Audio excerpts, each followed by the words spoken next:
السلام علیکم ورحمۃ اللہ وبرکاتہ۔ ناظرین، ایک کرنٹ ایشو پر بات کرنا چاہتے ہیں۔ آج کل جو پاکستان میں مسئلہ چل رہا ہے جسٹس فائز عیسیٰ صاحب کا، انہوں نے ایک قادیانی کی ضمانت منظور کی۔ اس پر ساری باتیں آپ نے علماء اکرام سے سنی ہوگی، خطباء سے سنی ہوگی اور بہت سارے صحافی حضرات سے، سب سے سنی ہوگی۔ اس پر میں صرف ایک بات سمجھانے کی کوشش کروں گا کہ ہمارے معاشرے کے اندر مرزا غلام احمد قادیانی اس لفظ کو بھی جاننے والے بہت ہی کم لوگ ہیں۔ اس جملے کو، یہ جملہ بھی بہت سارے لوگوں کے سامنے جو ہے انجان ہوتا ہے، اور وہ سمجھتے ہیں یہ کوئی نیا جملہ ہے، یا معلوم بھی کرتے ہیں ہم سے کہ اس کا کیا مطلب ہے۔ تو سب سے پہلے مرزا ہے، مرزا جو ہے یہ ذات ہے غلام احمد کی، اور غلام احمد یہ کون ہے؟ یہ ایک شخص جس نے انڈیا کے اندر قادیان شہر کا ہے، اور اس نے جو ہے نبوت کا دعویٰ کیا۔ نبی علیہ الصلوۃ والسلام کی حدیث بالکل آپ علیہ الصلوۃ والسلام نے اس میں فرما دیا، ایک نہیں بلکہ سینکڑوں احادیث ہیں، قرآن مجید کی آیات ہیں، جن میں آپ نے فرمایا کہ میرے بعد جو بھی آئے گا وہ سچا نبی یا رسول نہیں ہوگا، بلکہ وہ کیا ہوگا؟ وہ دجال ہوگا، کذاب ہوگا۔ سیدنا صوبان کی حدیث کے اندر الفاظ ہیں 30 دجال کذاب آئیں گے میرے بعد نبوت کا دعویٰ کرنے، لیکن لا نبی یا بعدی، میرے بعد کوئی نبی نہیں۔ سیدنا علی المرتضیٰ رضی اللہ تعالیٰ عنہ جنگ تبوک کے اندر، جنگ تبوک میں جب قافلہ رواں دواں ہو گیا، مجاہدین چلے گئے جہاد کے لیے، تو اس موقع پر رسول اللہ صلی اللہ علیہ وسلم نے سیدنا علی المرتضیٰ رضی اللہ تعالیٰ عنہ کو پیچھے چھوڑا کہ آپ پیچھے والوں کا خیال کرنا اور ہم چلتے ہیں۔ لوگوں نے سیدنا علی کو تانا دیا کہ آپ عورتوں کی طرح پیچھے بیٹھ گئے، یعنی آپ بزدل ہیں۔ سیدنا علی واپسی گئے نبی علیہ الصلوۃ والسلام کے پاس، اور جا کر کہتے ہیں اللہ کے رسول مجھے ساتھ لے جائیے، میں جہاد کرنا چاہتا ہوں۔ اللہ کے رسول نے فرمایا کیا ہوا علی؟ علی رضی اللہ تعالیٰ نے فرمایا کہ لوگ مجھے بزدل سمجھ رہے ہیں۔ تو سید محمد رسول اللہ صلی اللہ علیہ وسلم نے فرمایا میرے نزدیک آپ اسی طرح ہیں، میرا اور آپ کا معاملہ جس طرح موسیٰ علیہ السلام اور ہارون علیہ السلام کا تھا، کہ ہارون علیہ السلام کو پیچھے چھوڑ کر چلے گئے تھے اپنے اہل و عیال کے لیے، اور خود سیدنا موسیٰ کوہ طور پر گئے تھے۔ لیکن یہاں پر بھی اللہ کے رسول نے وضاحت کی کہ صرف فرق اتنا ہے کہ لا نبی بعدی، ہارون علیہ السلام اللہ کا نبی تھا، لیکن میرے بعد کوئی نبی نہیں ہے، یعنی آپ بھی نبی نہیں ہیں، اور آپ میرا جو ہے خلیفہ مقرر ہیں، میں نے مقرر کیا ہے۔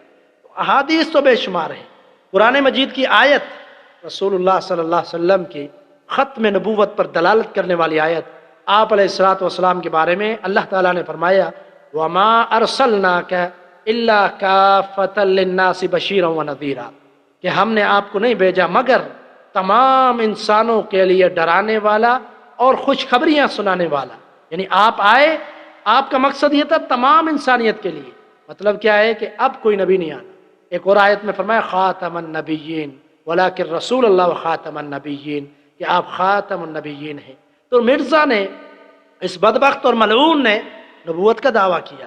اب غلام احمد قادیانی، اس سے پہلے مرزا اس کی ذات ہے، کچھ لوگ مرزائی کہلواتے ہیں، غلام احمد جو اس کا نام ہے احمدی، ان کی طرف کچھ منسوب احمدی کہلواتے ہیں، اور اس کے بعد قادیان علاقے کے تھے اس لیے قادیانی کہلواتے ہیں۔ یہ تین گروہ، مرزائی اور احمدی قادیانی، ان میں سے اکثریت جو ہے اس شخص کو ماننے والی، اس پر کلمہ پڑھنے والی، اس کو اپنا نبی اور رسول ماننے والی ہے۔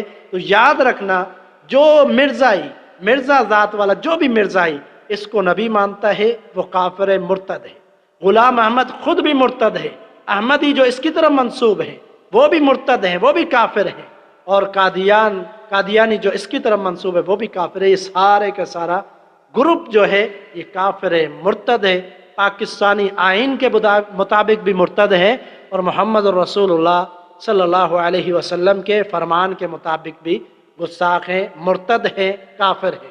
ایک آخری بات میں کروں گا کہ غلام احمد قادیانی نے اپنی کتابوں کے اندر نبوت کا دعویٰ کرنے سے پہلے اس شخص نے یہ خود بیان کیا ہے کہ جو بھی ختم نبوت کا منکر ہے وہ کافر ہے، ملعون ہے۔ خود اس نے فتویٰ جاری کیے ہیں اپنی نبوت کے دعویٰ کرنے سے پہلے۔ اس نے مرتد کب ہوا؟ یہ 1800 سن کے اندر، اور اس نے جو ہے موت کب پائی اور لیٹرین کے اندر اس نے موت پائی، اور یہ بھی ایک اللہ والے کا مباہلہ تھا ثناء العامر تصریح رحمہ اللہ کا، جو فاتح قادیان قرار دیے کہ فاتح قادیان ہے، جو ان کے گھر کے اندر گھس کر انہوں نے مناظرے کیے اور ثابت کیا کہ اللہ کے رسول کے بعد کوئی نبی نہیں ہے، اور انہوں نے یہ اللہ سے دعا کی تھی، اللہ اگر یہ شخص سچا ہے تو مجھے اس کی زندگی میں موت دے دے، اگر یہ جھوٹا ہے اور یقیناً جھوٹا ہے، محمد صلی اللہ علیہ وسلم آخری پیغمبر ہیں، اس کو مجھ سے پہلے مار دے، یہ مر چکا، یہ مردود ہو چکا لیٹرین کے اندر۔ اس وقت کہا تھا ثناء العامر تصریح نے، لکھا تھا کاذب، کذب میں پکا تھا، پہلے ہی مر چکا، یعنی اللہ کے ہاں بھی جھوٹا دجال لکھا ہوا تھا، اور اس کی پیشین گوئی بھی جھوٹی باتیں تھی اور کذاب فریب کاریاں تھی، اور یہ مر چکا ہے۔